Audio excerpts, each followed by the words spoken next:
কৃষকদের দিল্লি চলো পদযাত্রা ঘিরে শুক্রবার থেকে উত্তাল ভারত। ১৪৪ ধারা জারি সহ বন্ধ রয়েছে রাস্তাঘাট, চালানো হচ্ছে আটক অভিযান, ছোড়া হচ্ছে কাঁদানে গ্যাসও। মোবাইল ইন্টারনেট পরিষেবা বন্ধের সিদ্ধান্ত অব্যাহত সোমবার পর্যন্ত।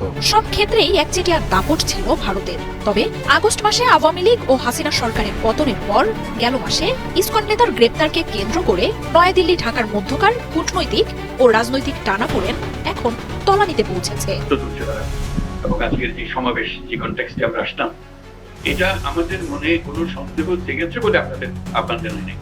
Princeton and went to Harvard. He was a good student at both, but he loved. New Delhi থেকে বড় খবর, মোদী সরকারের বিরুদ্ধে এবার সরাসরি হুঁশিয়ারি দিয়েছেন যুক্তরাষ্ট্রের প্রেসিডেন্ট ডোনাল্ড ট্রাম্প।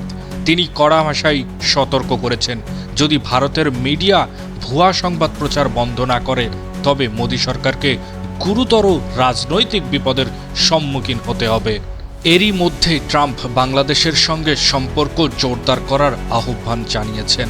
তার এই বক্তব্যে বাংলাদেশের জনগণের মধ্যে এক ধরনের আনন্দের স্রোত বইতে শুরু করেছে। সামাজিক মাধ্যমে দেখা গেছে অনেকেই এই ঘটনাকে ঈদের মতো করে উদযাপন করছেন। অন্যদিকে মোদী সরকার এখন বড় সংকটে পড়েছে। যুদ্ধের আভাস দিয়েও আন্তর্জাতিক মহলে বিপাকে পড়েছেন তারা। কূটনৈতিক পর্যবেক্ষকরা মনে করেছেন মোদী সরকারের বর্তমান অবস্থান আরও চাপে পড়তে পারে যদি তারা দ্রুত সংশোধনী না আনে। এই পরিস্থিতিতে ডক্টর মোহাম্মদ ইউনূসের একটি কৌশল মোদী সরকারকে আরও কোণঠাসা করেছে। বিশেষজ্ঞরা বলেছেন ডক্টর মোহাম্মদ ইউনূস স্যারের এই পদক্ষেপে আন্তর্জাতিক অঙ্গনে বড় প্রভাব ফেলেছে এবং এতে মোদী সরকারের অবস্থান আরও দুর্বল হয়েছে।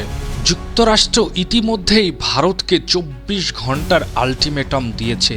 তাতে সুস্পষ্ট বার্তা, যদি নির্ধারিত সময়ের মধ্যে সংশোধনী না আনে তবে এক কঠিন পরিণতি হতে পারে এবং মার্কিন কর্মকর্তা জানিয়েছে যে কোনো মুহূর্তেই প্রয়োজনে আমরা ব্যবস্থা নিতে প্রস্তুত এবং ভারত জানে তাদের অবস্থান কোথায় গিয়ে দাঁড়াবে।